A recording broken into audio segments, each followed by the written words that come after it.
नमस्कार, our news update में आपका स्वागत है। मैं हूं अभिषेक तिवारी। 26 जनवरी को किसानों की ट्रैक्टर परेड में हिंसा के बाद पुलिस पिछले 2 दिनों में एक्शन में थी। इसके चलते गुरुवार को लगा कि किसान आंदोलन शायद खत्म हो जाए, लेकिन बीती रात गाजीपुर बॉर्डर पर भारतीय किसान यूनियन के प्रवक्ता राकेश टिकैत के इमोशनल दावों के बाद किसान आंदोलन और तेज होता नजर आ रहा है। इसी सिलसिले में आज किसानों ने मुजफ्फरनगर में महापंचायत बुलाई है। वहीं किसान आंदोलन में अब पॉलिटिक्स की भी एंट्री हो गई है। आंदोलन को समर्थन देने का ऐलान कर चुके राष्ट्रीय लोक दल के नेता जयंत चौधरी आज टिकैत से मिलने गाजीपुर बॉर्डर पहुंचे।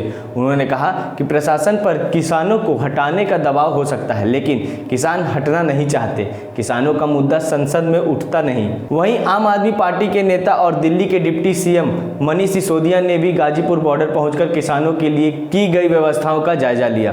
बजट सत्र शुरू होने के साथ अपने बजट अभिभाषण में राष्ट्रपति रामनाथ कोविंद ने कृषि कानूनों के समर्थन में टिप्पणी की है। राष्ट्रपति ने कहा कि आत्मनिर्भर भारत के लिए कृषि का आत्मनिर्भर होना बहुत जरूरी है। पिछले 6 साल में हमारी सरकार ने बीज से लेकर बाजार तक कई सकारात्मक पहल किए हैं। स्वामीनाथन कमीशन की रिपोर्ट भी लागू की है, जिससे किसानों को उनकी उपज का 1.5 गुना MSP मिल सके। हालांकि राष्ट्रपति ने यह भी कहा कि उनकी सरकार इस संबंध में सुप्रीम कोर्ट की ओर लिए जा रहे फैसले का सम्मान करेगी। राष्ट्रपति ने कहा कि आज देश में 80% से ज़्यादा छोटे किसान हैं। इनकी संख्या 10 करोड़ से ज़्यादा है। 3 महत्वपूर्ण कृषि विधेयकों की वजह से जो कृषि सुधार हुए हैं, उनका 10 करोड़ से ज़्यादा छोटे किसानों को फ़ायदा मिलना शुरू हुआ है। उन्होंने कहा कि मेरी सरकार नए कानूनों के संदर्भ में भ्रम दूर करने की कोशिश कर रही है।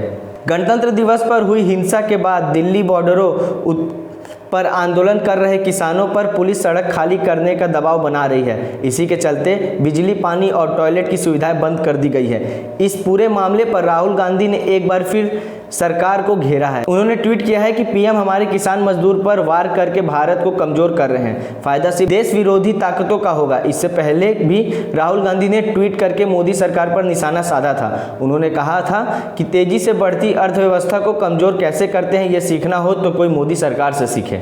छत्तीसगढ़ के जगदलपुर में शुक्रवार सुबह सीआरपीएफ कैंप में एक जवान ने अपने साथियों पर सर्विस राइफल से फायरिंग कर दी। इसमें एक जवान की मौके पर ही मौत हो गई, जबकि एक की हालत गंभीर है। उसे जगदलपुर मेडिकल कॉलेज में भर्ती कराया गया है, जहां से रायपुर रेफर करने की तैयारी चल रही है। बताया जा रहा है कि आपसी विवाद के चलते फायरिंग की गई। पुलिस ने आरोपी जवान को गिरफ्तार कर लिया है। मामला केसलूर क्षेत्र का है। जानकारी के मुताबिक शहर सीमा से लगे केसलूर के पास सीआरपीएफ 241वीं बटालियन का कैंप है। कैंप में शुक्रवार सुबह जवान गिरीश कुमार का अपने साथी जवानों से किसी बात को लेकर विवाद हो गया। बात इतनी ज़्यादा बढ़ी कि गिरीश ने अपनी सर्विस राइफल से फायरिंग कर दी। बताया जा रहा है कि करीब 20 राउंड गोलियां चलाई गई हैं। गोली लगने से जवान प्रमोद की मौके पर ही मौत हो गई, जबकि एक अन्य जवान संतोष गंभीर रूप से घायल हो गया। मुख्यमंत्री भूपेश बघेल ने केंद्रीय उपभोक्ता मामले, खाद्य एवं सार्वजनिक वितरण मंत्री पीयूष गोयल को पत्र लिखकर राज्य के किसानों के हित में सहानुभूतिपूर्वक विचार करते हुए खरीफ विपणन वर्ष 2020-21 में राज्य की पीडीएस की आवश्यकता से अतिरिक्त समस्त सरप्लस धान का चावल केंद्र पूल अंतर्गत उपार्जन किए जाने के लिए भारतीय खाद्य निगम में 24 लाख मैट्रिक टन चावल की अनुमति की मात्रा को वृद्धि कर 40 लाख मैट्रिक टन उपार्जित किए जाने की अनुमति यथाशीघ्र प्रदान करने का अनुरोध किया है।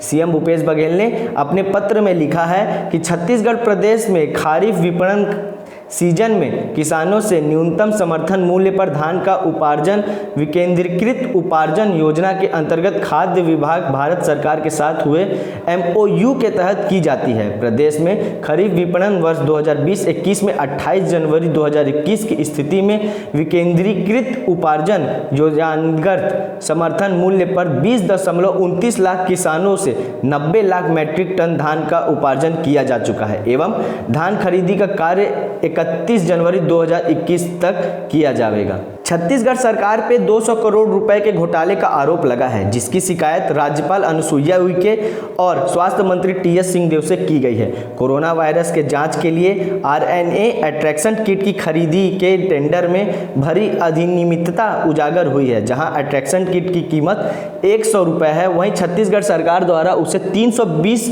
रुपये में खरीदा जा रहा है। जिस कंपनी को किट का टेंडर मिला, वह कंपनी इस किट को उड़ीसा और कर्नाटक में 1/3 दाम में दे रही है।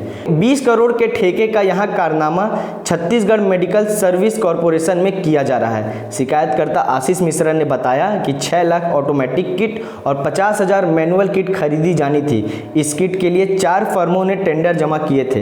किट के लिए प्रोप्राइटरी सर्टिफिकेट की मांग भी की गई है, जो कि क्लोज एंडेड मशीन के लिए अनिवार्य है। जिन फर्मों ने किट मांगे वो ओपन एंडेड मशीन है।